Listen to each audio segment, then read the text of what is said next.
จ่ายเงินเรียบร้อยประกาศได้เบิ้งใช่สิเบิ้ง44,000 กีบยังลายอ๋อยังอีกป้อตัวก็ได้หลายเติมเนาะ2-3 แสน2 กิโลนะเงินพ่อค้าให้ครับพ่อบัว30ขอบคุณนะบังบ่ดอกกี้แห้งอยู่บ่เนาะ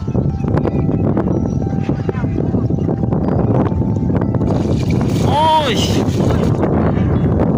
มาดิเพ่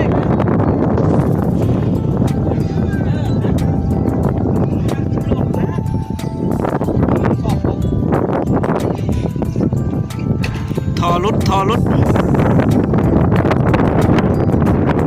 อที่นำใส่หดพักชวนรวมทหาร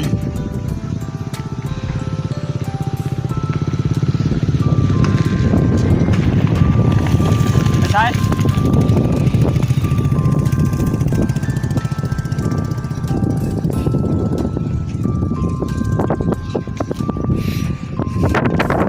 ชื่อประกาศวะ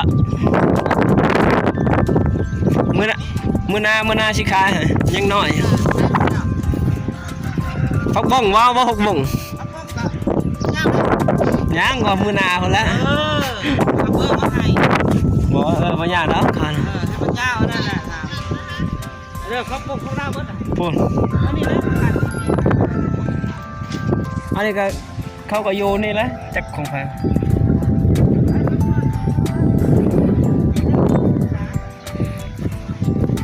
พอขามาซื้อพัก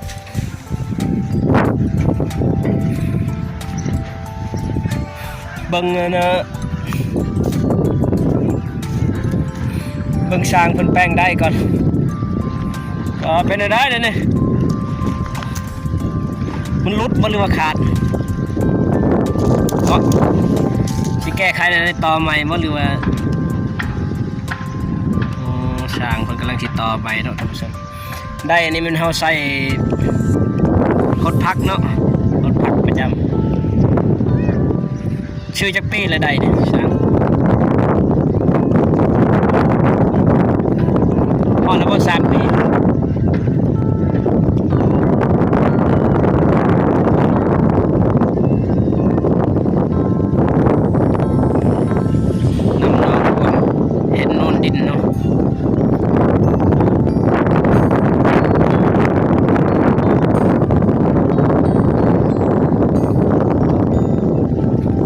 อยู่บ้าน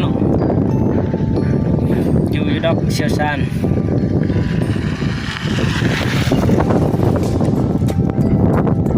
ไปเลาะบังพ่อค้าชื่อพักกันนะ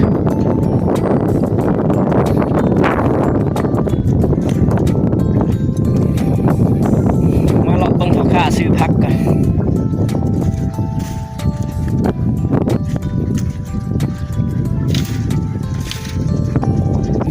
โอ้ยใช้มาชิบขายผักบัวยังขายอยู่เนาะ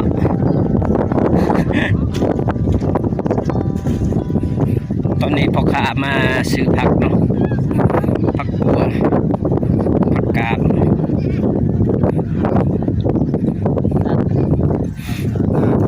ถ่ายคลิปคนปลูกผักงามกันขายผัก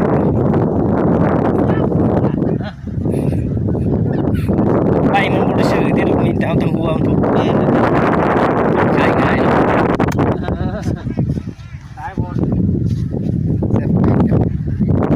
โอ้ยผักกาดอยู่ใหญ่นี่แต่ผักบ้องคอยนะ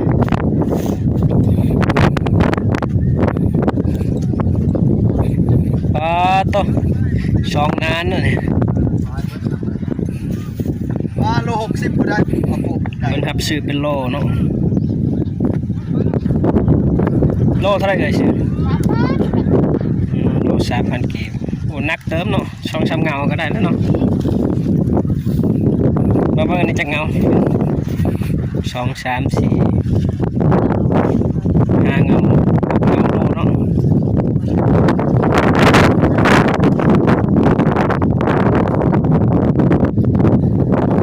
แก่ขายผัก หนึ่งก็เกือบแสนเลยได้ขายเนาะน้ำตอนนั้นจะซื้อหมดลายไปเลย อันไหน น้ำทางเขาอ่ะนะ จักลืมก็มาซื้อ ห่อละแสนเนาะ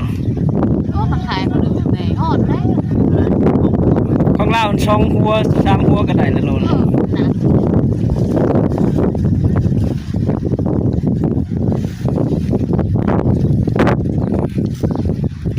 ขายเป็นโลบ่ได้ขายเป็นนานเป็นนานก็ซื้อเนาะเป็นนานแบบกะเอาก็ได้ แต่ว่าขายเป็นโลเอาก็ได้สบายไหล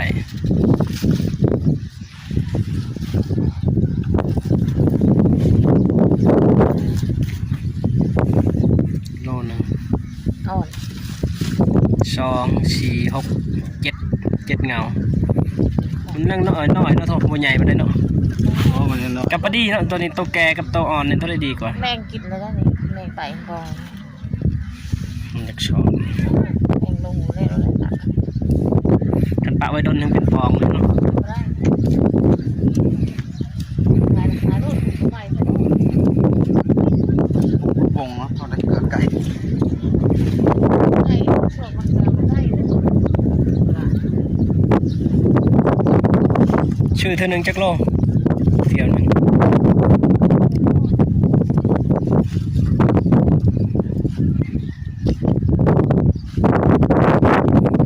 ขายพัก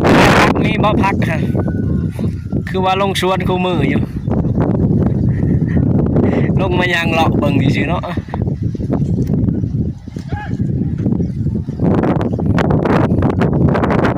สิถ้าเบิ่งวันนั้นนี่จะได้จักพันเนาะ ว่า บ้างเองแล้ว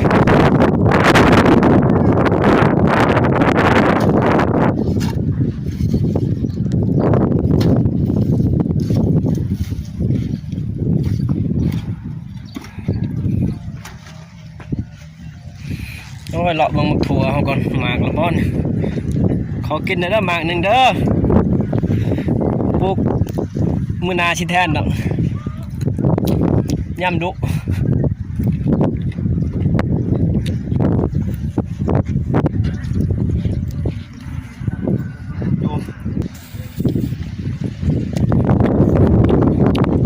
ขายจากเธอละพังบะ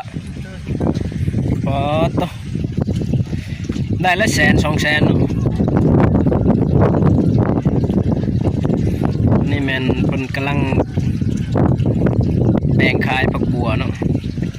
เพราะว่าพ่อค้าเพิ่นมาซื้อผักบัวแล้วก็ผักกาดตินมี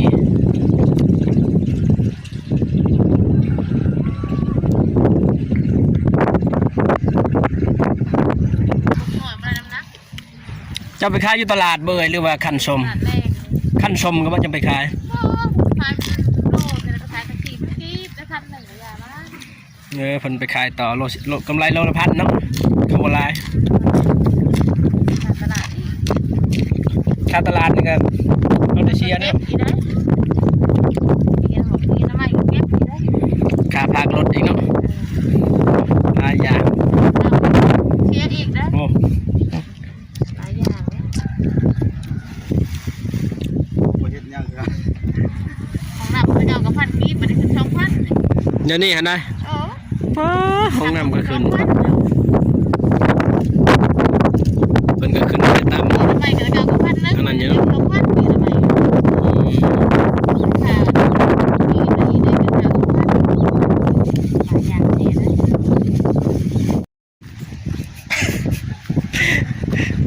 ขายแต่ฟักได้เพิ่น ขายเขาได้ขายหา ได้ ก็เจ้าทายรูปเลยบ่ ไปถ่ายคลิปลง YouTube ได้เพิ่น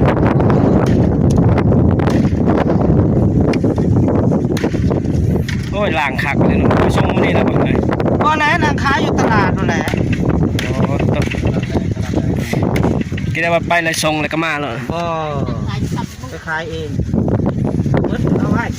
มื้อหน้าเบิดแล้วยังมาหาซื้อ โลป้ายเนาะบ่ฮอด2 โลเนาะ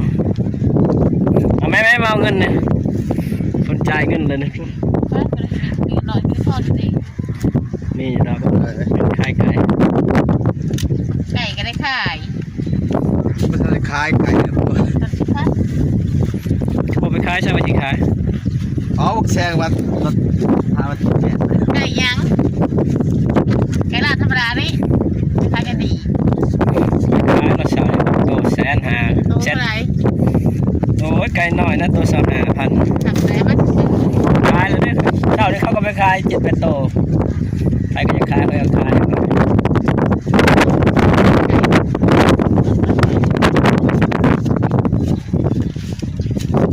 ถ้าจะขายคือ เงินลายนะมีแต่แบ่งพัน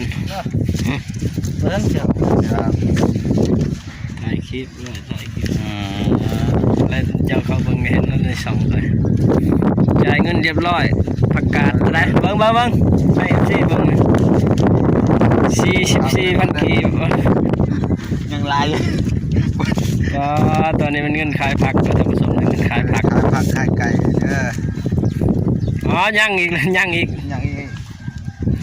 ก็ตัวก็ได้หลายเติมเนาะ2-3 แสนค่าผักบัวมาเอาเงินค่าผักบัวพอดีจ่ายเลย ได้ ยังหมด3 โลเนาะ เท่าไหร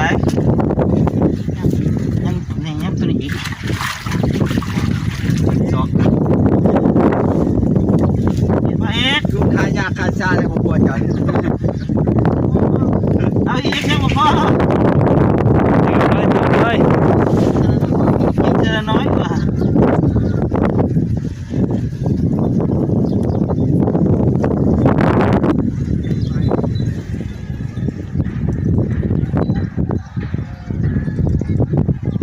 ชื่อแต่ในข่ายดีกว่าอันนั้นมีบอลอื่น หลายบอลแล้วอ่ะ มันบอลเองก็ไปบอลไม้เนาะ มาแต่กองหอยจะลุมสิเด็ก อืม ว่านี่ก็เอาอย่างนั้นเดี๋ยวยังจะ โอ้ ขีด ยยังขีดหนึ่ง ลูกเป็ด หาก็ได้8 2 ขีด อีก2 เกต 2 ขีด 2 ขีดจังหวัด2 โล เอาไปอีกเอา คือว่าเขาหาเองดีกว่า ขีดเดียวที่เก่า อุ้ยห้ากระใส่คือสิพ่ออยู่ใน2 โลนะ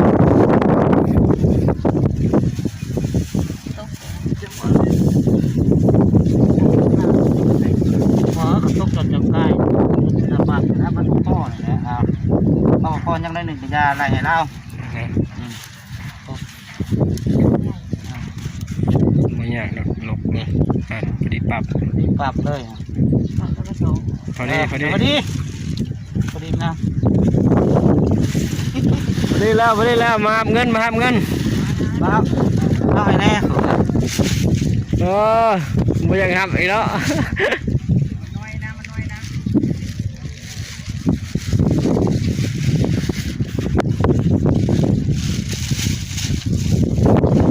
ขายตะแรงนี่เนาะตลาดแรงผักบัว2 โลผักกาด10 โล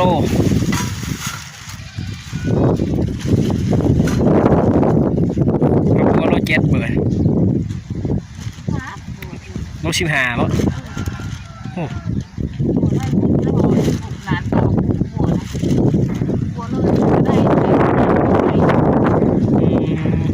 บ่ได้หลายเนาะอันน่ะได้2 โล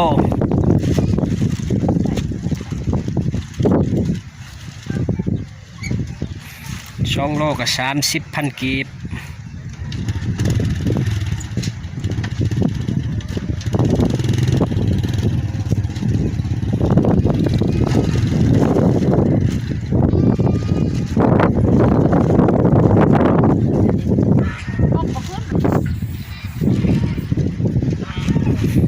พอดีขอบใจ30,000ชื่อยังมากินลาบบ่ตอนนี้จะเอาเงินให้เจ้าของเขา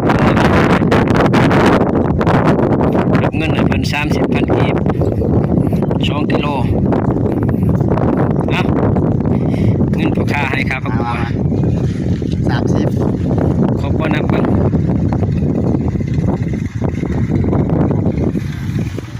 แล้วก็สิประมาณนี้นะท่านผู้ชมเนาะถ่ายคลิปแม่ค้าเพิ่นมาซื้อผักกาดตินมีแล้วก็ผักบัว